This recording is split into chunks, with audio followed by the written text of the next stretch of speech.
नमस्कार। श्रावण का महीना शुरू हो चुका है और कावड़ यात्रा भी शुरू हो चुकी है। अब हम श्रावण के महीने में शंकर भगवान पर जल अर्पण करते हैं। क्यों जल अर्पण करते हैं जानने की मैंने कोशिश की तो पता चला कि जब देवों और दानवों का युद्ध हुआ था, सागर मंथन हुआ था, उस समय विष निकला था। यह विष प्राशन किया था शंकर भगवान ने और यह विष जाकर उनके कंठ पर रुक गया था, इसीलिए उन्हें नीलकंठ कहते हैं।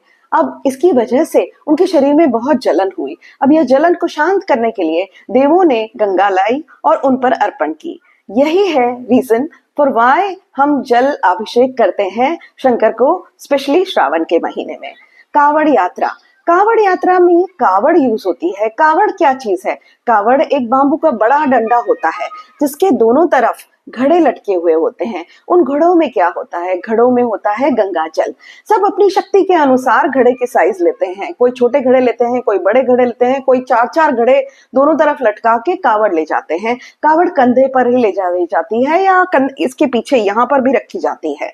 आपने ये वीडियोस काफी फेसबुक पर देखे होंगे। सबसे पहले कावड़ यात्रा परशुराम भगवान ने की थी, ऐसा कहते हैं। उन्होंने गढ़मुक्तेश्वर से, जो यूपी में स्थित है, वहां से गंगा जी ली और यह ले जाकर पुरा महादेव, जो बागपत में स्थित है, उसके ऊपर जाकर उन्होंने यह जल अर्पण किया। कहते हैं राम भगवान ने भी कावड़ यात्रा की थी।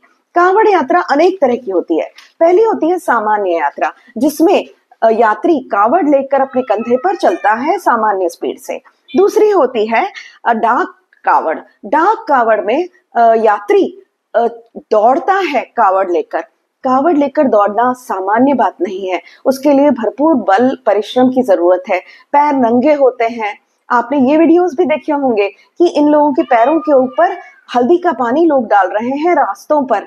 ये क्यों होता है? हल्दी इज एंटीसेप्टिक इन नेचर और ये मेरे ख्याल से बहुत पुराने पहले लोगों को भी पता था कि ऐसा करने से उनके पैरों पर जो छाले पड़ते हैं, जो कट्स होते हैं, वो सब हील हो जाते हैं। क्योंकि यह यात्रा कितनी लंबी है ये किसी को भी पता नहीं होता। तीसरी बात, कड़ी कावड़। कड़ी कावड़ में कावड़ को कभी भी जमीन पर नहीं रखते, कावड़ को ऊपर ही लटकाए रखते हैं और लटका के सोते हैं पेड़ों पर जब उन्हें रात को सोना होता है। और लास्ट वन इज दंडी कावड़, जिसमें यात्री साष्टांग दंडवत करता हुआ यह यात्रा पूर्ण करता है। कावड़ यात्रा के समय यात्री उपवास रखते हैं, केशरी वस्त्र पहनते हैं, फिर नाम जप करते हैं, मांस और मद्य से दूर रहते हैं। यह सब करते हुए कावड़ यात्रा पूरी होती है। 28 दिन के श्रावण महीना है और इस समय ये कभी भी अपने सुविधा के अनुसार, इस साल कहते हैं 4.5 crore people are expected at Haridwar to collect the kavad. Imagine how much the government machinery is working to keep law and order in place during this time.